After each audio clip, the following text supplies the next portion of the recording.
You're home alone. It's late. There's a knock at the door. Through the peephole, you see two children standing on your porch. Ordinary clothes, ordinary height. They ask, very politely, if they can come inside to use your phone. Something about a broken-down car, something about needing help.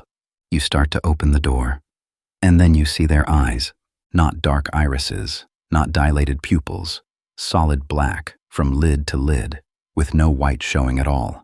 And in that instant, a feeling washes over you that you cannot explain and will never forget. Every instinct in your body screams the same word. Don't. This is the story of the black-eyed children, one of the strangest and most consistent paranormal phenomena of the last 30 years. Tonight, you're going to learn where the legend began, why thousands of people across the world claim to have lived through the exact same encounter, and why researchers still can't agree on whether this is mass hysteria or something far more disturbing hiding just behind a polite knock at the door. Let's start at the beginning. The year is 1996. A journalist named Brian Bethel is sitting in his car in a parking lot in Abilene, Texas, late at night, writing checks to mail off some bills. There's a knock on his window. He looks up and sees two boys, maybe 10 or 12 years old, standing beside his car. They ask if he can drive them to see a movie. They say they've forgotten their money at home. It's a strange request, but not an alarming one. Bethel starts to reach for his door handle, and that's when he sees their eyes. Solid black, no pupil, no iris, no white, just two flat, empty voids where their eyes should be. Bethel later wrote that a wave of pure dread hit him instantly, a feeling he described as older and more primal than fear itself, something in his body reacting before his mind even understood what it was looking at. He didn't open the door. He started the car and drove away as fast as he could, and when he looked in his mirror, the boys were simply gone. He posted his account to an online paranormal newsletter shortly after. He probably expected it to be forgotten within a week. Instead, something strange happened. People started replying, not with skepticism, but with their own stories, nearly identical stories.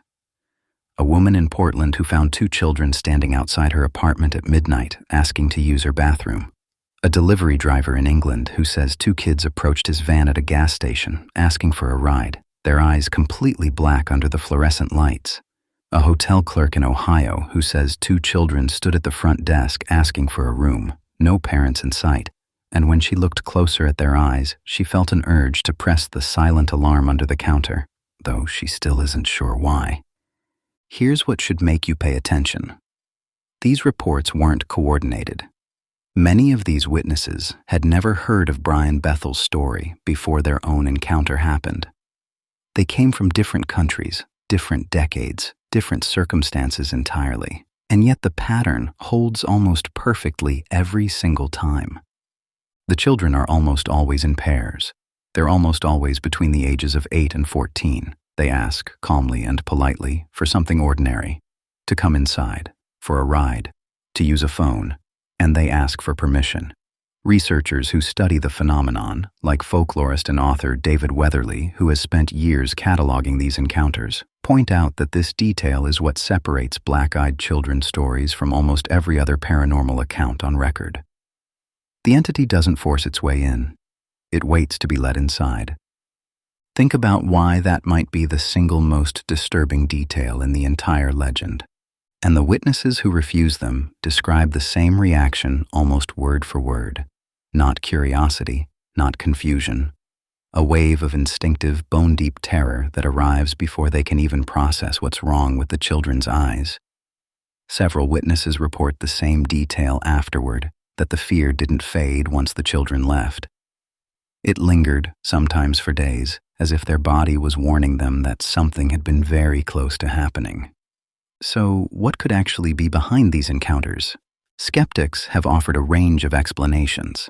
Some point to a rare medical condition where the pupil temporarily dilates to fill the entire visible eye, something that can occur under certain lighting or with certain eye conditions.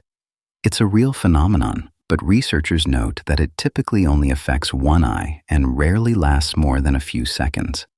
Others suggest simple urban legend contagion, the idea that once a story goes viral, people begin unconsciously reinterpreting ordinary, unsettling encounters through the lens of a narrative they've already absorbed. This is a documented psychological effect, and it likely explains some percentage of the reports. But it doesn't explain all of them. It doesn't explain Brian Bethel's account from 1996, which predates the story's spread online. It doesn't explain witnesses who report the encounter before ever hearing the term black-eyed children. And it doesn't explain the single detail that shows up again and again, completely independent of location, culture, or era. The overwhelming involuntary urge to refuse them entry and the specific nameless dread that arrives the moment eye contact is made. Some paranormal researchers have proposed something even stranger, that the children aren't the threat themselves, that they're a lure, a disguise worn by something else entirely, something that depends on invitation, on permission, on being let in voluntarily rather than forcing its way through. In folklore across many cultures, there's a recurring idea that certain entities cannot cross a threshold uninvited. They have to be asked in. If that idea has any grain of truth to it, then the politeness of the black-eyed children isn't a coincidence. It's the entire mechanism. That would explain why every account agrees on the same detail, no matter who tells it. The moment you open the door, the moment you say yes, is the only moment that matters. Right up until then, you are safe, and the children know it too. That's why they ask so nicely. In 2012, a woman in New Mexico posted an account describing two children who knocked on her window at 2 a.m., standing on the other side of a locked screen door. She said the strangest detail wasn't their eyes, it was that they never once tried to open the door themselves. They stood there for almost 10 minutes, repeating the same request in the same calm voice, waiting for her to do it for them. She didn't. Eventually, she said, they simply walked away into the dark, and she never heard footsteps as they went. That's the detail that should sit with you the longest. Not that something walked up to a stranger's door in the middle of the night, but that whatever it was could have opened that door itself and chose to wait instead, chose to ask, chose to be polite. So the next time there's a knock at your door late at night and you go to check who's there, and you see two children standing just outside, calm, ordinary, waiting patiently to be let in, remember this. The story didn't start on the internet. It started with a man in a parking lot in Texas who trusted his instincts and drove away before he found out what would have happened if he hadn't. Thousands of people since then have reported the exact same fear, the exact same eyes, the exact same request. Maybe it's a trick of the light. Maybe it's a story that spread so far it started writing itself into people's memories.